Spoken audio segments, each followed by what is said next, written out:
五門歸心係香港常見嘅奇蹟，如果處理得唔好，就會變成五道門齊齊對住你嘅亂局。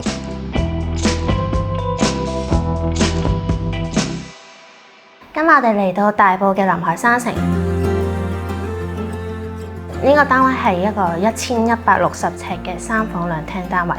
單位係由一對母子購置，不過仔仔長期喺內地發展，屋企平時大多數都係媽媽一個人住，所以成個設計都係以媽媽嘅生活習慣同喜好為主，